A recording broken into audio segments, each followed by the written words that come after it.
Hey, I'm Alex Palou, and this is The Skinny. From the Fatheads Eyewear Studios in Speedway, Indiana, this is The Skinny. Brought to you by Toyota, Rhino Classifieds, General Tire, and Dream Giveaway. This segment of The Skinny is brought to you by General Tire.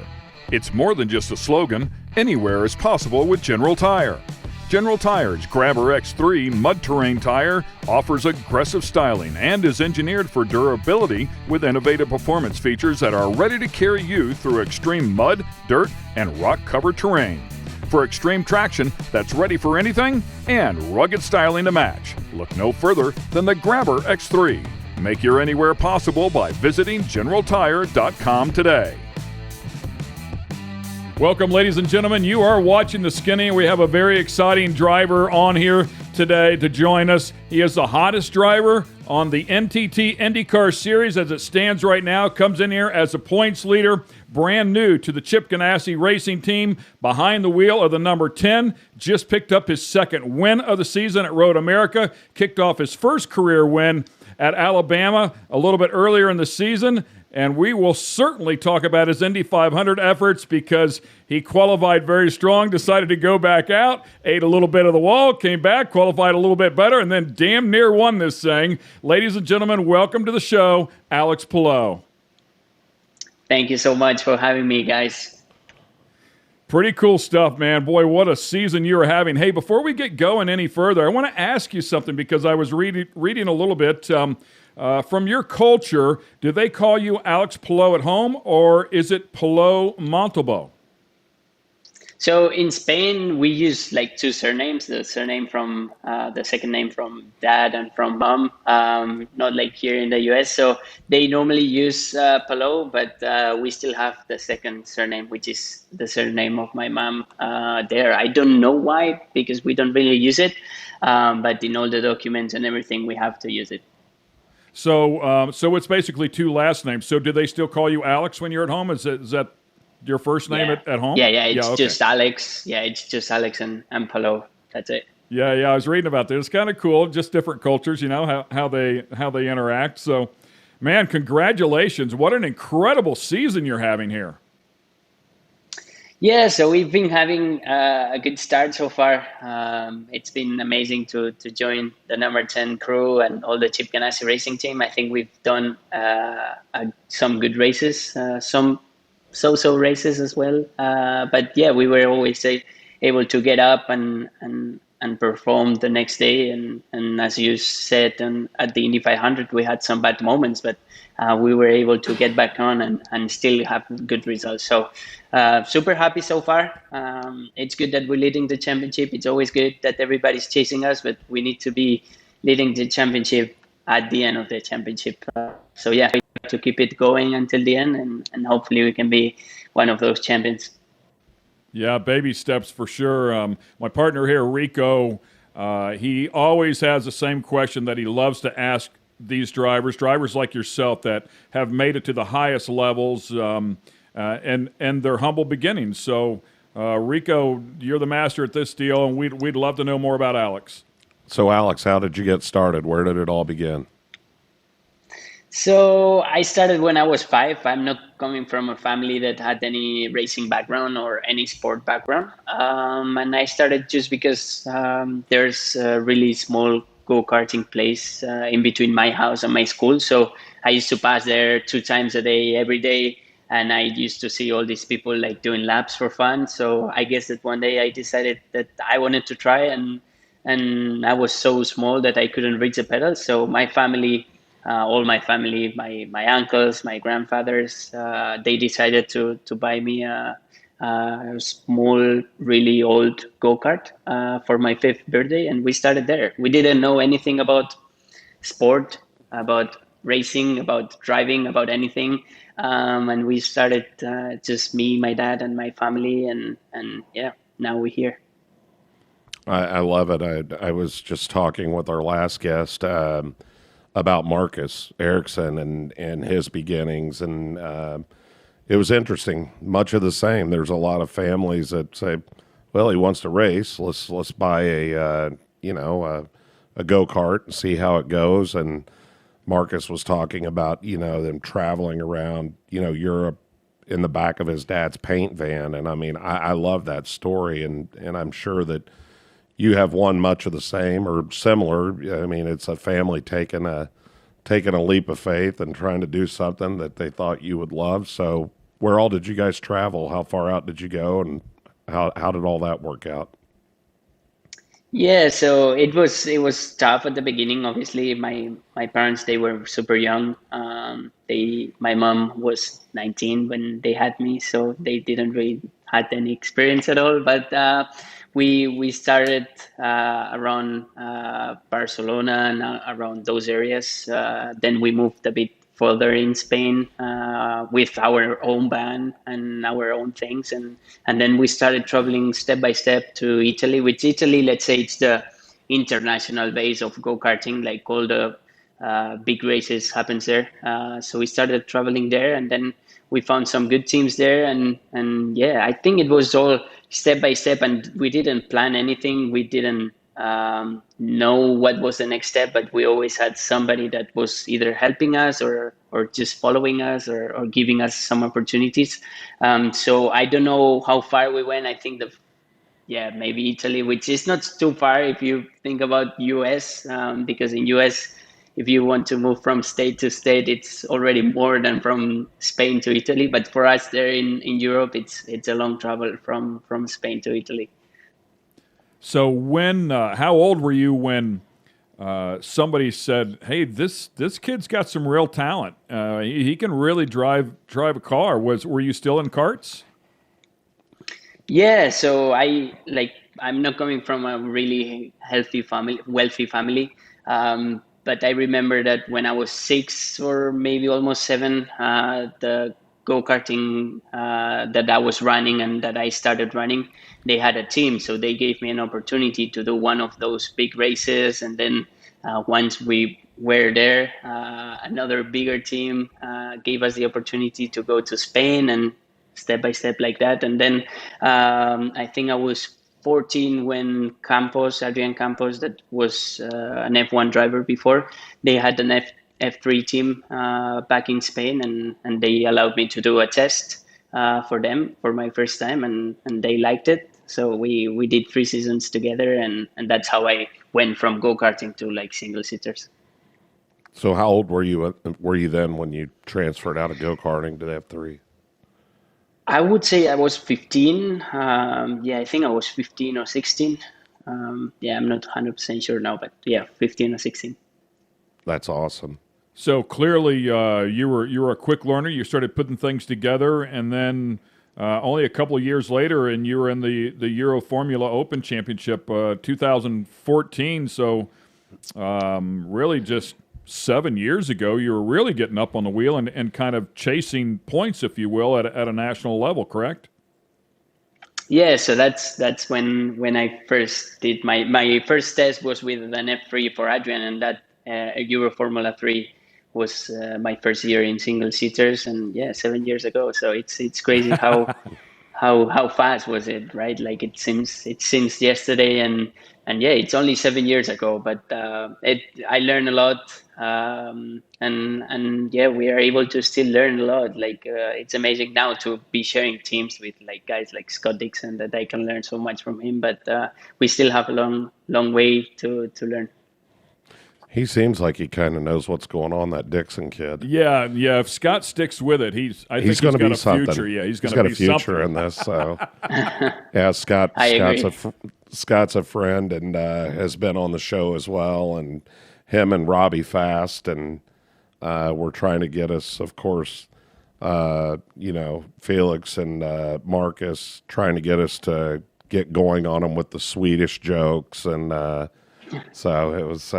As usual, more driven by Robbie than anyone. So So do you have a large family back in Spain? No, really. I have just one sister, and then I have some. Yeah, all my family is they are still really young, but only one sister, no brothers, and no more sisters. Aunts and uncles? I do have yeah, two uncles, and they have kids now, so it's growing. It's starting to grow. Like my uncle is like 34, so they are still really young. Like all my family is super young, so that's why it's still developing. Let's say. The reason I ask is I can just see them. I know you mentioned how young your parents were when you got going. I can just see the enthusiasm and the passion from your family as you're making this fast track up to IndyCar. They have to be so excited to watch you enjoy so much success. And I mean, forget about now. Of course, now they're going to be very excited. But even in your ranks, working your way up through and seeing you be so successful, it has to be very exciting for them. Yeah, for sure. We had some really exciting moments, but at the same time, we had some really hard moments, to be honest. Like we didn't had money to even do a test in single seater. So it's not like we were depending on ourselves to continue doing it. And you need to have experience to be able to show what you're able to do or how you think you're able to do. So we were always depending on sponsors, which everybody pretty much is, but it's hard to get into a team already since some money. So yeah, we had some tough moments where before I was going to Japan for my F3 year, I didn't had a job until February of that season. So I thought from October to January, February that was over, that my racing career was over. So for sure, my parents, they were not enjoying that much. I was not enjoying that much, but yeah, we had some luck to be able to continue our career and making steps. So tell me about the day Chip calls. I think it started in Indy 500 2020, so last year. I don't know why, but I always had so much admiration for Chip. I saw a documentary back when I was in Japan and when I was following everything, every news about the IndyCar.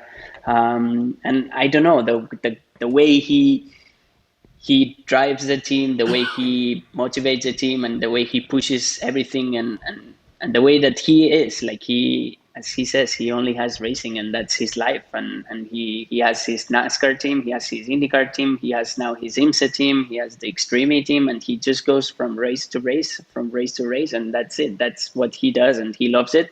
So Indy 500 2020, I saw him at the paddock, and I was like, hey Chip, like, this is Alex, like, I would love to drive one day for you. And I think that started. Then we had the good Indy 500 last year.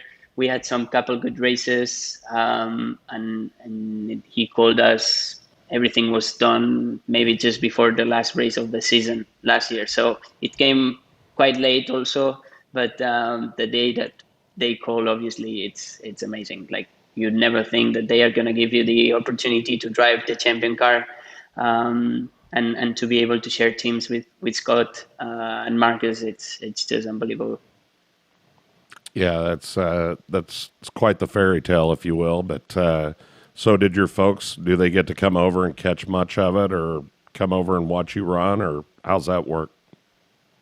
No, unfortunately, only my mom, my sister, and my dad, they were able to come at some races because they had a special permission just to, because they are my parents. But I cannot get any other family. I cannot get any friends. I have my girlfriend here, but now with COVID, it's still not allowed to travel. So I'm waiting until they open finally, and some of my friends are able to come and enjoy IndyCar. So I'm with Rico here. I'm gonna ask the same question, but I'm gonna step back a year to 2019. I think it was. You had an opportunity to test for Dale, and Dale Coyne just seems to have that magical eye where he keeps an eye on young talented drivers coming up looking for an opportunity, and seems to be able to provide that to some fortunate individuals. And if I'm not mistaken, I think it was 2019 when you got an opportunity to test for Dale Coyne. How did that one come about? Did you reach out to him, or did he reach out to you? Yeah, it's true. If it was not because of Dale Coyne and all the sponsors that helped us to make last year or the first test, that I wouldn't be here today. But I think it was a bit of a luck thing because I was driving for Honda in Japan. I had really good relationship with them, and we were winning some races there. They were super happy. So I was always saying like, "Hey, yeah, I'm super happy here in Japan. I love Japan, but my dream is to go to IndyCar." They were like, "Whoa, like it's not to go to F1." Like all the drivers were asking to go to F1 or to test an F1. And I was just the only one saying like, "Hey, just give me a car in IndyCar, just a test." And so they had obviously relationship with Dale because they have Honda. I had Roger Yasukawa. I had my management team that was able to get in touch with Dale, and they made it happen. Honda, Dale, everybody was giving me the opportunity to test at Mid Ohio. Was actually it was a good test, and then we moved from there. I didn't expect that last year was gonna be already the year that we were moving to IndyCar. But yeah, again, some luck, and we were able to race last year. I would say it's not luck at this point. Well, I'm with you. I mean, as you watch a guy progress, we're a little bit older, so it might seem lucky to him. But there is some luck. There is some luck, but I think somebody's downplaying their abilities here, and what a talent he is to begin with. So couldn't agree more. No, but to be honest, it's so hard, motorsport. It's super hard, and I always had somebody that was able to give me the opportunity to do the next step, and it was not only because of what I did. Like the opportunity that Chip gave me for this year, it's unbelievable. I don't think I did an amazing season to deserve the number 10, but he saw something, and obviously I went for it, and it worked out. But as I said, I had so many people during my career that was able to give me one more chance, one more step, that I think I had some luck. I'm a lucky guy, and yeah, I take it. Like for sure we had some good races, but I had some luck as well. We're going to get him to buy some lottery tickets, all this luck. I tried. It doesn't work. Hey, you used it all up with your career, making it to IndyCar, which is good. That's a better deal. Yeah, it's a better deal for all of us, man. We're really glad you did. I find it very intriguing as well that you did have a desire to come to IndyCar versus Formula One, because certainly I'm not adverse in what is going on in Spain. I've never been there, but I would think that you guys would be more in tune with motorsports racing programming on television, or what you're watching in Spain with Formula One, than you would with IndyCar. So fill me in a little bit. Were you watching IndyCar races at home as a young man? Yeah, I was, and I started obviously because my dad used to have a look at the Indy 500. But yeah, once I grew up and I was in single seaters, maybe a bit before, and I started realizing what were my options to be a professional race car driver and to live from driving. For me, the biggest dream I could have was IndyCar. For me, F1, yeah, you can get there. We all know it's the most. They have the fastest cars, they have the more money, but I think it's only 22 drivers. They only take drivers that either have really good money or really good sponsors backing them, or that they had it before, because otherwise you cannot win races in F2 or F3 on junior series. If you are not with the best teams, you're not going to win. So IndyCar was like the highest target I could dream of, which was still a big dream for me. And I think it's probably the most competitive championship out there, not only because we have the same cars, but also because we race on street course, road course, and ovals. And I think the guy that is a champion at the end of the year, it's a pretty fast guy. So that's why I was so into IndyCar. They are racing in the US, which is awesome. That was a dream of mine to be able to be here in the US. So made all happen. So tell us about it, because we asked this question too. Tell us about coming out of turn 4 at Indy down the front straightaway. First time. It's insane. It's insane just because those first laps, you realize how fast you are. Like you see the stickers at the walls, you see that there's some people, and you pass them like so quickly. I mean, people in the stands, and you are those laps. You're not only concentrated on driving. You the first time you look around, so you realize how fast you are, and man, it's scary, like going into turn one, and you have to be flat out, but there's no way you can do it on the first 10 laps. So the car is not easy to drive. The speed, it's super high, and it's scary but super amazing at the same time. You're driving that car to the limit, and the tire starts to slide, and you get closer to a wall, and it's amazing. For driver, I think you cannot get better than that. Like you're putting everything to the limit. So yeah, it's amazing to drive an IndyCar. Yeah, Marcus was talking about it. He said it's like driving into a tunnel. He said it feels like it all closes down on you after you come out of turn 4.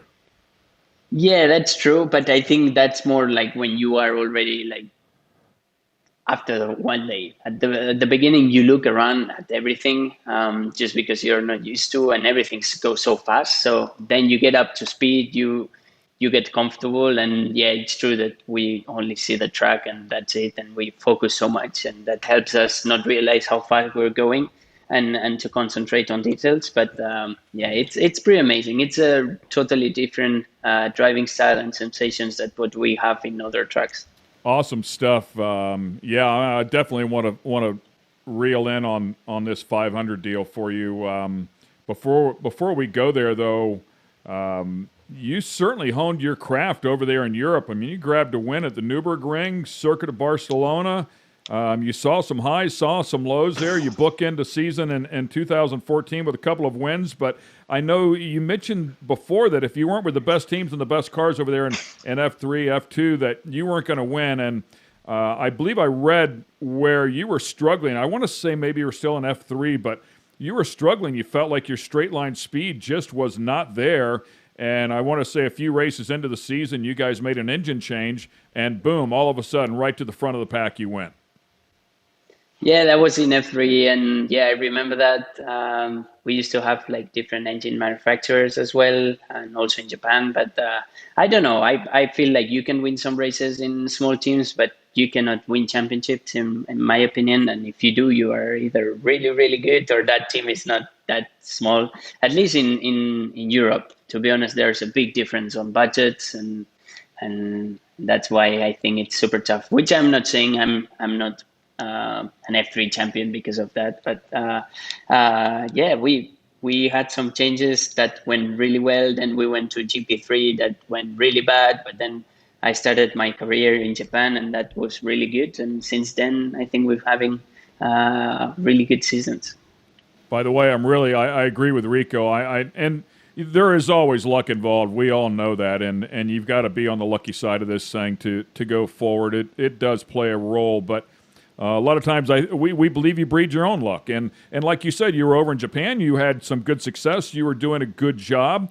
Honda liked you. You wanted to come to IndyCar in the States. There was a relationship there with Dale and Honda. So all of those things merged together.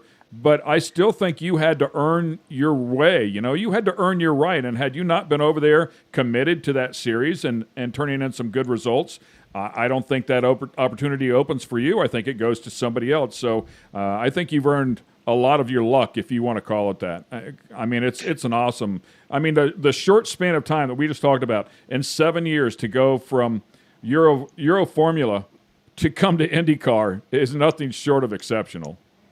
Yeah, thank you. Yeah, but I mean, yeah, what can I say? Thank you for those words. But yeah, I mean, I think it's super hard to go from Spain or Europe to Japan. Like you need to have some really good moments around you. Like, yeah, you have to have some good races, but the guy that is in charge of getting you from Europe to Japan has to be wanting to do that. And then the guy or the guys or the people that are able to make me go from Japan to US and directly to IndyCar, everything has to go right. Like if they have a bad day and they decide no, that's not going to happen, then you're done. That's why I think I had some good luck. It was good timing. I think if I had my racing career here in the US, you have so many more opportunities because everybody knows you. If it doesn't work out with one team on the junior series, you can go to the other one, or then to have some tests in IndyCar. But what I did, I think what we did was pretty rare. Like you don't see guys from Europe to Japan and Japan to IndyCar, and then that's what I mean, that we had some really good timing and some luck as well. But yeah, we did a good job so far. Some really good time, and Rico and I just had this conversation with our previous guest. Maybe a little divine intervention. I think there was a plan there all along the way. So we're going to take a quick break here, man. We'll let you get something to drink, and we'll be right back on the other side with more from Alex Palou.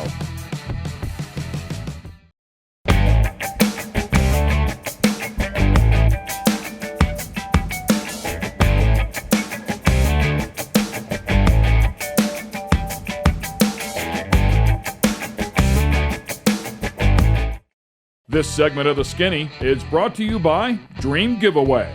Dream Giveaway has been giving away high-end American muscle cars to raise money for charity since 2007. Dream Giveaway is known for giving away classic and new muscle and paying the federal taxes so the winners don't have to. For $25, you can jump in the game, and part of that goes to charity. You'll have a chance at winning some of the coolest cars on the planet. Check it out at dreamgiveaway.com. Once again, welcome back to The Skinny. We have Alex Palou on the show here today. Couldn't be happier to have the young Spaniard on here, and what an incredible season he is having so far. Comes in here leading in the points in this 2021 season, chasing his first career championship in the IndyCar Series. Alex, let's go back and talk about the Indianapolis 500 this year because, oh my goodness, man, it was magical. It was quite the roller coaster ride for you, from highs to lows, back to almost the highest of highs. But you come out, you have a great practice week. I think all the Ganassi cars did, and I think all the Ganassi cars were in the Fast 9, if I'm not mistaken, at the end of Saturday. But whenever we took a look at you, you came out, you qualified 7th. You were, 7th, I don't know if you're safely in, but we felt like you were pretty safely in. But you were not happy with it, man. You wanted to go out and better your mark a little bit, and a lot of people were scratching their heads, dude. It was late in the day. It was hot. They felt like the track had slowed down a bit, but you were confident that you could go get a little bit more, and you got some. It just wasn't what you were hoping for. Yeah, the Indy 500 this year was a roller coaster, but yeah. We had, as you said, such a good week of training, and I was so sure that our car was the best. Like it was clearly the best. The 4 Chip Ganassi Racing cars, and our first run didn't really go quite well. So I said, "Hey guys, let's go again." We just obviously took some downforce and went for it. It was super hot, and Julian, my engineer, was like, "Are you sure you want to go out?" And I was like, "Yeah, let's go." Like that's. If it doesn't work out, it doesn't work out. Like we come in and we'll wait until the end of the day. So we went out. First lap was faster than my previous first lap. So I was gonna jump, I think, like 2 or 3 positions. So that was like the target. Second lap was okay, and third lap, we crashed. We touched the wall quite hard, and yeah, that was a big low. I think just because I could have avoid it. But I thought that it was going to be okay, which now I learned. I know that that's not going to happen at Indianapolis. Maybe it can happen at Road America or Mid-Ohio, but you cannot control a car at Indianapolis. Once it goes, it goes. So I felt super bad just because I thought I lost the chance to fight for pole, which we had a car to fight for pole. And the mechanics did such an amazing job on putting that car together from December to May, or even from earlier. So I felt super bad. I knew all the work and all the hours that and all the effort that they put in. But then we said, okay, it's done. Like I did a mistake. It's all right. We learned from it, and we had another chance to go for Fast 9. And yeah, we didn't fight for pole, but at that moment, it felt like pole to get one more position with a repaired car, with a driver that just crashed at the Indy 500 quite hard. So I felt super good, and then we went out on the race, and we tried. It was not enough, but we tried. So let's walk back through that lap 3 that you spoke of. Did you feel the car wiggle? I'm guessing you've watched the video over and over and over again now, but a little bit of a wiggle there in turn number 1 where it was telling you like, I'm about done right here, and then turn 2, obviously it ate it.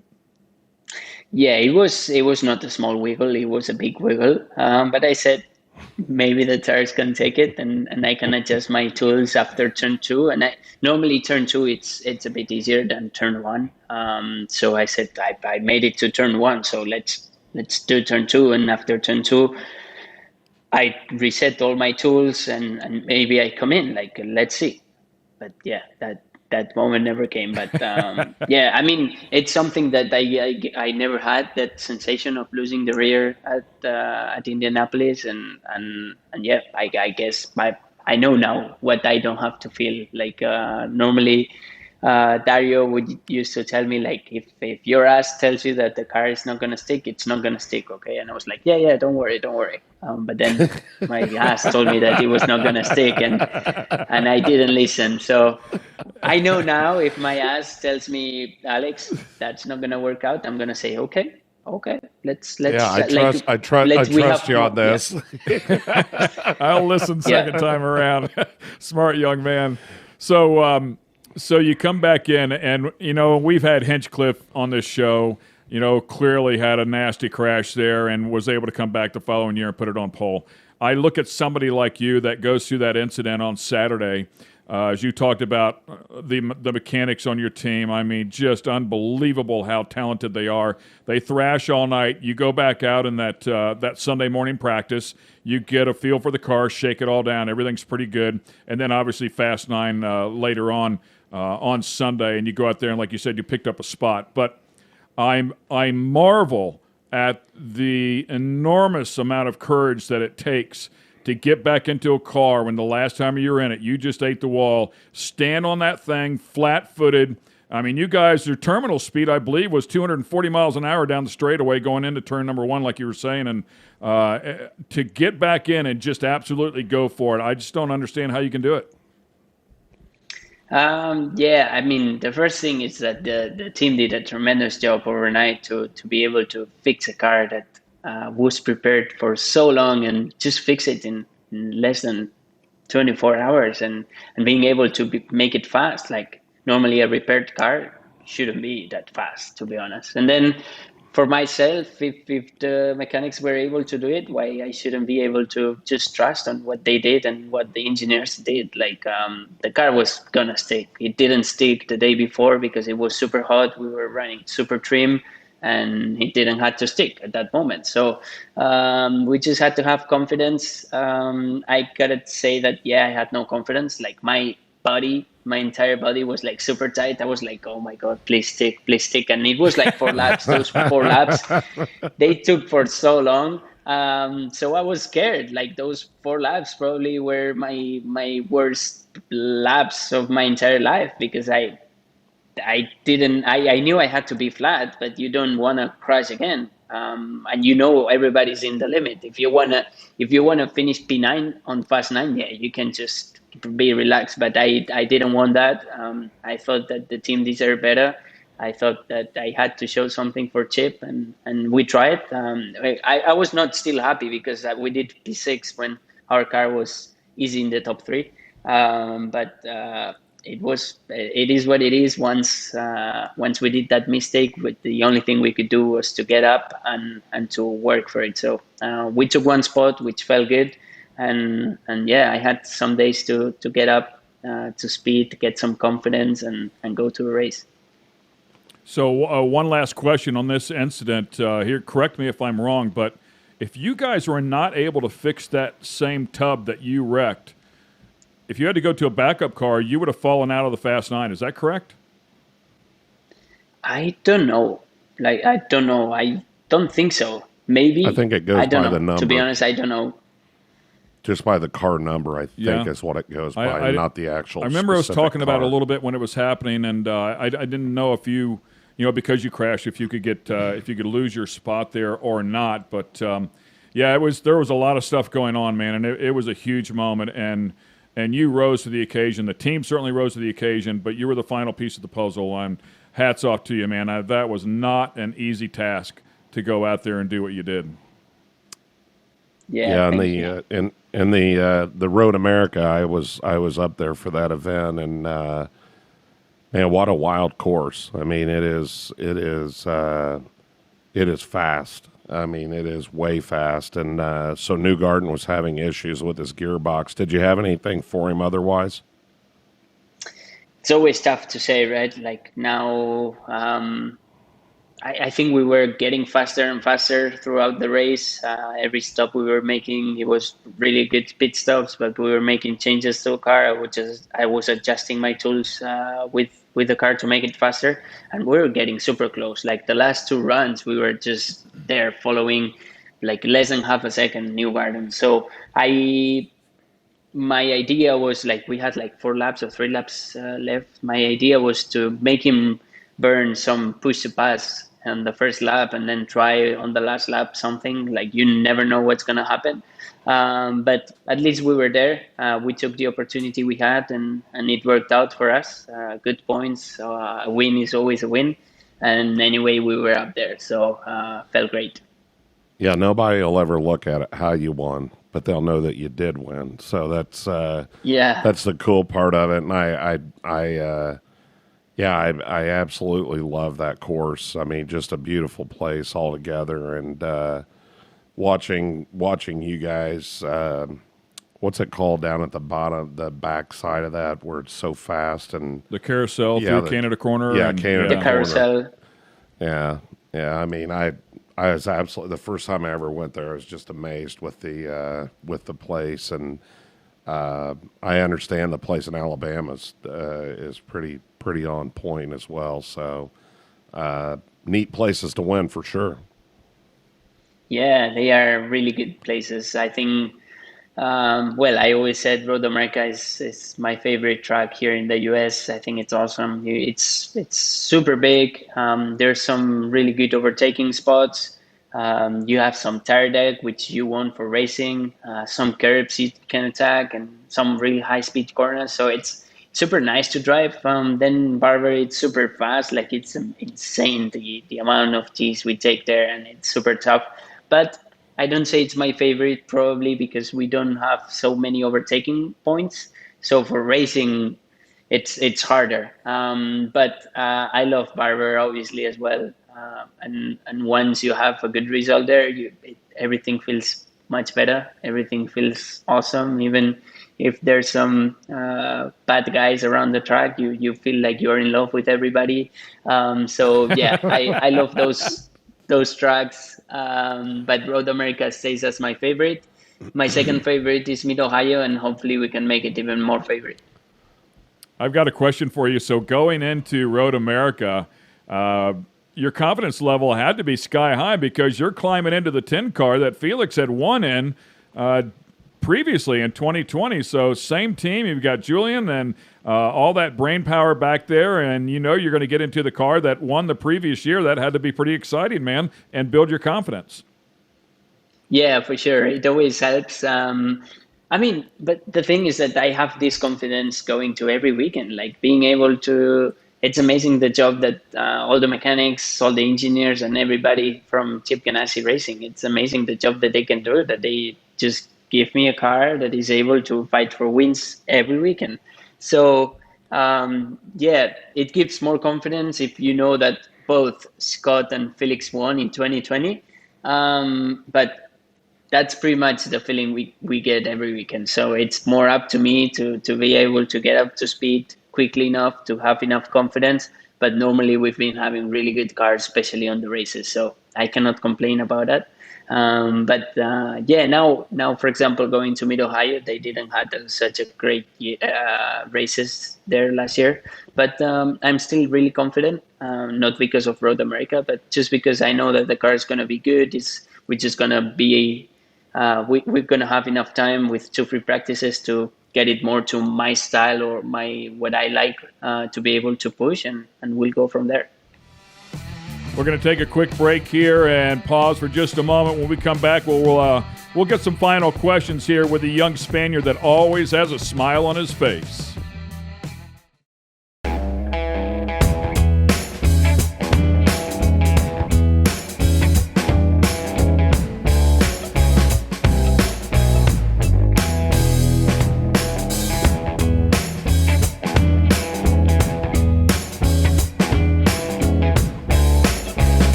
This segment of The Skinny is brought to you by Rhino Classifieds. Tired of all those ads and random stuff that shows up when you're looking to buy or sell your car parts?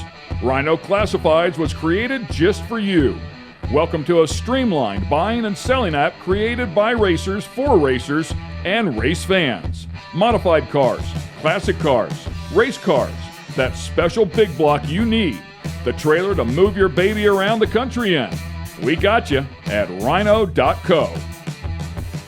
Once again, welcome back to The Skinny. Alex Palou has joined us here. We appreciate all of his time. A very busy man, by the way. We thought we'd have him on a little bit earlier in the day, but last-minute schedule put you behind the wheel of the sim. I heard you say you were doing some iRacing. So I was thinking when you were on the sim that you were actually doing some testing for the team, maybe trying to come up with a setup for this coming weekend at Mid-Ohio. Was it something other than that? It was both. It was both of them. So I spent like all my morning till like 3 p.m. at the sim today preparing Mid-Ohio. It went a bit longer than we first planned, but then I had a commitment on iRacing. Like I do my Twitch streamings and I do my races on iRacing just for fun, and it's also a good training. So that's why I was a bit busy today, a bit busier than normal. But yeah, I don't know. I like to race. I like their simulators, and that's why I spend some time with them. So is the sim that you were on, is that at the shop at Ganassi, or was that at home, or was that the Delaris sim? So in the morning was the Honda, the HPD sim with all the team and all the engineers there, and that's where we prepare Mid-Ohio. But then when I finished that, I came home and I have my own simulator here at home, and I did my iRacing things. So it was two different things, two different sims, but both simulators.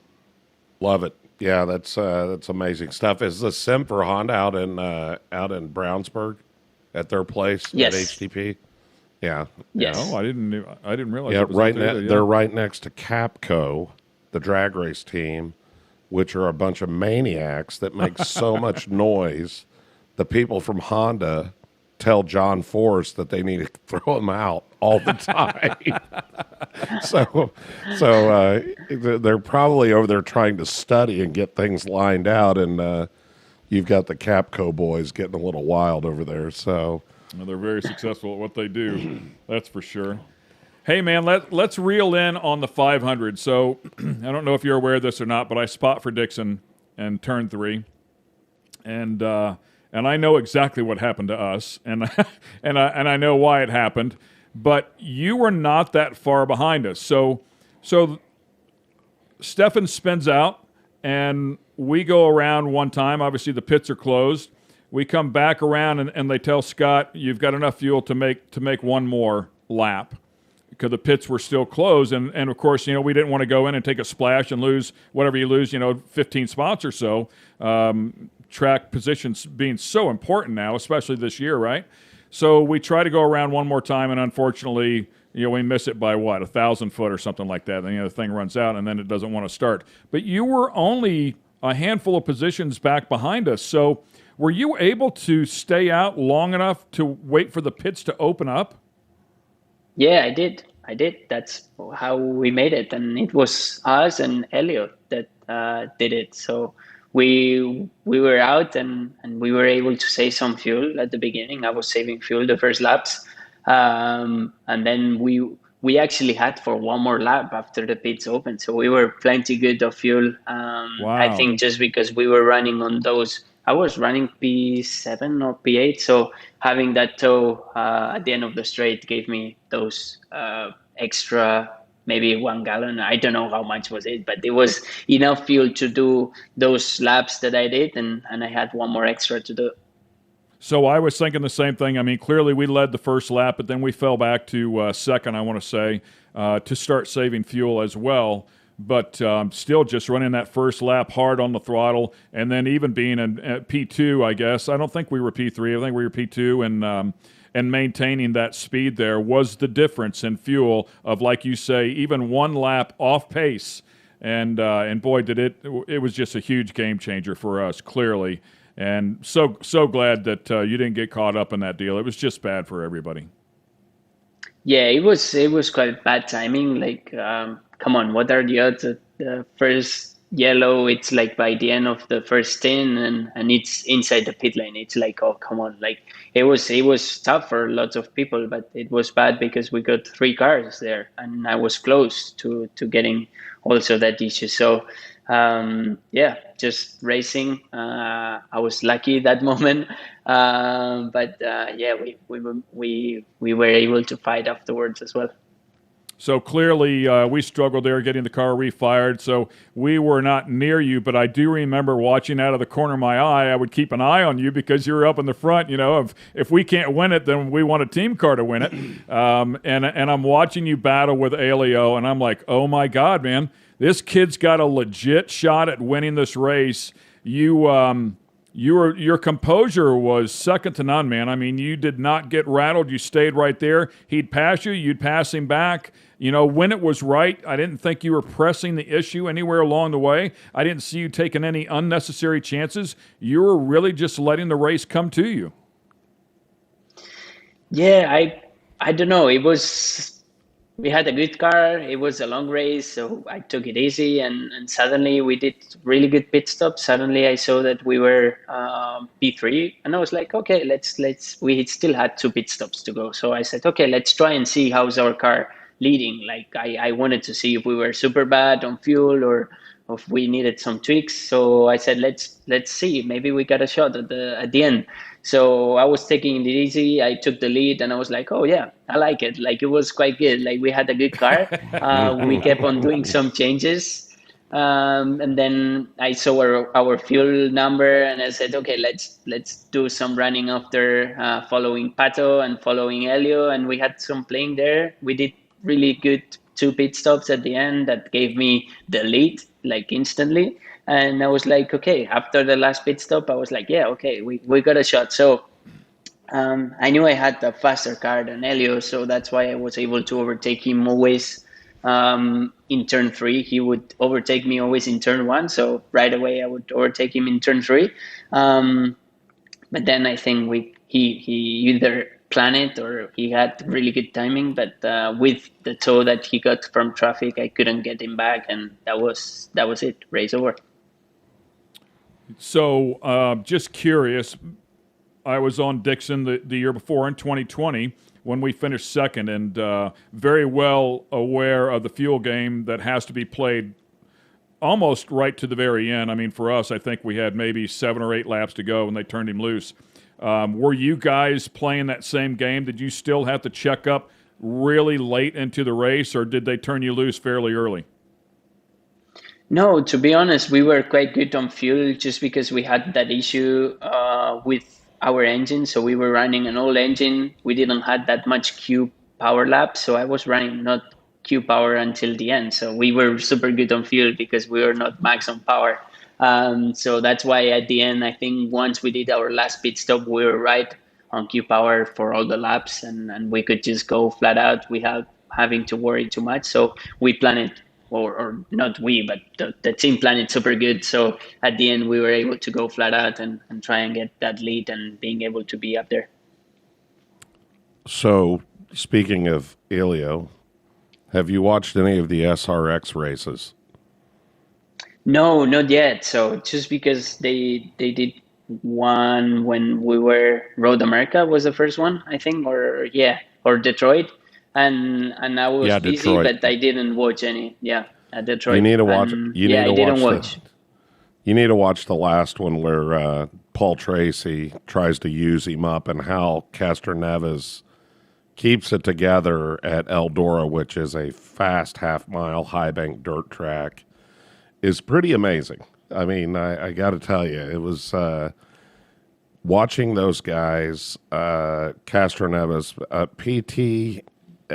He's pretty much almost alienated himself throughout the paddock now. If he had any friends, they're almost all gone now. If he had any at all, they're almost completely gone now. And he wrecked Bobby Labonte to the point where he destroyed his car. They think Bill Elliott maybe broke his hand. Don't know. And but I mean, it's just wild. But watching, so Hinch got in one of them too, just to see what it was like when they were all practicing. Maybe one of the best parts of the telecast is where Hinch is actually doing the show, and we were all at lunch before that. Me, Hinch, PJ Chesson, Marco, and Brandon Bernstein. And Hinch told Tony, he goes, "I'm going to hit you up during a green flag lap on the radio and see how things are going." and on a green flag lap. On a green flag. So he's running wide open, and Tony's just talking to him like regular deal, and he goes, "I'm getting ready to teach your little brother a lesson," and then he blew by Marco and kind of just kept on going from there. But it was it's some great stuff, and you know the unbelievable talent that you guys have, and I will say this about all of the professional drivers that I know. I mean, I listen. Tony would race a grocery cart. Okay, I mean, if it just got down to it, he would do it. So, but it's a lot of fun to watch all of you guys, and you know, I was going to ask you. That was one of the things I was going to ask you. So, back here, or do you train somewhere here? Yes, I train physically. I don't train in go-karting or anything. Like, I don't drive anything. No, but yeah, you I go to train Pit physically Fit? No, I have my CrossFit gym right around like Okay, that's cool. 5 minutes from home. Yeah. Dude, CrossFit is tough. But yeah, we know Jim Leo well. That's why we were asking. We always find out who goes where or whatever. But CrossFit is, if you can beat yourself up with that, I think you can pretty well get through a lot of things during the day. So Yeah, that's why I started this year actually doing CrossFit, and I wanted to go with somebody that didn't had anything to do with motorsport, so he wouldn't take easy on me, and he's not taking it easy on me. Like, sometimes I have to slow him down. Like, hey, like in 2 days I have a race. Like, can we take it easy? Oh no, it's fine. You'll be fine tomorrow. You'll be fine tomorrow. So yeah, like today I was starting at the sim quite early, and he was like, "Oh, we can go training at 6 a.m. and normally we train at 7 a.m." And I was like, "Man, I don't know. Like, maybe that we don't need it. Like, but it's okay. Like, no, yeah, I can come at 6 a.m. And I said, I will do it in the afternoon. Okay, well, we'll do it tomorrow. We'll do it. We cannot train at like 6 a.m. like crazy and then go to the sim. And I have to travel to Mid-Ohio in a couple of days. Like, we train every day, and he's like pushing me so much, which I love it. But yeah, sometimes we go too much, which is good. It's what we need. It's mentally and physically, it helps me. Makes you a champion. Yeah, great stuff, man. Great stuff. Well, we certainly appreciate you taking the time out to spend with us, and I'll send Kelby a text as well. I appreciate Kelby helping us out as well. I know he's super, super busy, and we constantly push to try and get talent like you on here. And you know, we wanted you on the show actually earlier. As it turns out, waiting a little bit was even better because you grabbed another win. You're leading in the points now, and of course the 500 drama was second to none. We can't wish you more luck, man, going forward. I know you've got a big race here at Mid-Ohio. You're with an incredibly good team, and Dixon certainly has found the magic to win at Mid-Ohio before. He's a master at saving fuel, so you couldn't be surrounded by better talent, and we wish you the best for sure. Yeah, I agree. He's the man at Mid-Ohio, so it's going to be interesting. lots to learn, and yeah, hopefully one of our cars is going to be at the victory lane on Sunday. So thank you so much for having me at the show, and yeah, hope to see you soon and be at the show again. All right, bud, I'll say hello here in a couple of weeks, man. By the way, quick little nod. We love watching all you young guns, you and VK, of course, Colton. and Pato and Colton. And Yeah. I mean, the young talent coming up through that series is, oh, my God, so exciting for sure. But a quick nod to you, man. Every time I've ever been in the trailer, you always have a smile on your face. You never have an ego. You never have, not enough time to talk to somebody. So keep being yourself, man, because you're an outstanding driver, but you're a better person. Thank you so much, man. I'm just a normal guy with I'm living the dream every day. So maybe that's why I'm smiling. Awesome, bud. Okay, best of luck at Mid-Ohio and with a run at that championship. Thank you. Thanks for being with us here on The Skinny. This episode has been brought to you by Toyota, Rhino Classifieds, Dream Giveaway, and General Tire. For the latest in sunglasses, optical frames, accessories, and apparel, be sure to check out fatheads.com. That's Fatheads with a Z.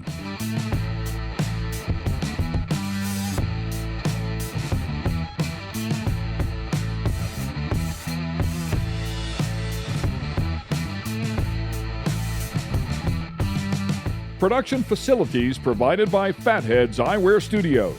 All rights reserved.